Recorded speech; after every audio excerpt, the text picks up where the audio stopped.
When the Myanmar military detained lawmakers and seized power, there was one thing that they forgot to account for. The people of Myanmar have refused to yield. They've had a taste of democracy and they're not willing to let go. Over the last 48 hours, the protests have intensified. We're getting reports of gunfire in the capital, and amid all of this chaos, the new military ruler came on television. He blamed the politicians and promised elections after 1 year. But the people of Myanmar know better than to trust a general.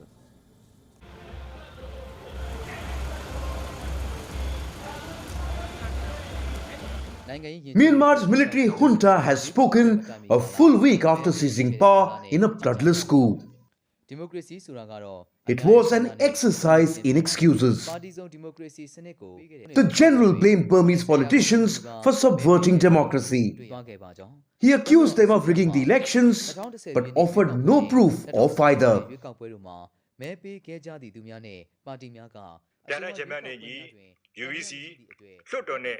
The military had tried to negotiate according to the law until the last moment. We had kept the public and the world updated through our regular press. The authorities failed to take responsibility. That's why the military had to declare a state of emergency to take care of the democratic system.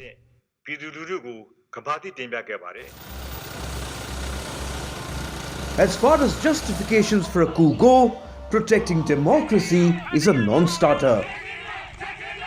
General Min Aung Hlaing promised that the junta wasn't here to stay. He says the army will hold elections after 1 year and hand over power to the victors. When we have completed 1 year of the emergency law, we will continue to proceed under the 2008 constitution. We will have a multi-party election and we will hand over power to the one who wins in that election.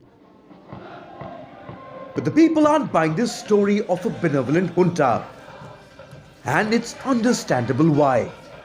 Last time the military seized power here, they didn't let go for almost half a century. Myanmar's major cities are up in arms, but the generals are not yielding. They've banned protests in Mandalay and Yangon. Dozens are being rounded up and arrested. Peaceful gatherings are being doused with water cannons. In Naypyidaw, there were reports of gunshots. Politically, the clampdown has left Myanmar isolated. New Zealand is suspending all high-level political and military contact with Myanmar. Minister Mahuta has also directed that New Zealand's aid program to Myanmar should not include projects that are delivered with or benefit the military government. We've also agreed to implement a travel ban to be formalised in the coming week on Myanmar's military leaders. The United States has reiterated its support to the protesters. The State Department revealed that they had tried to reach out to Aung San Suu Kyi on the day of the coup. But the request was denied. The military claims it's doing all of this for the people, to protect Myanmar's democracy from its politicians. But these scenes tell a different story. Myanmar's 10-year democratic experiment is on the verge of collapse. That is, if it already hasn't. Bureau Report, WION World is One. WION is now available in your country. Download the app now and get all the news on the move.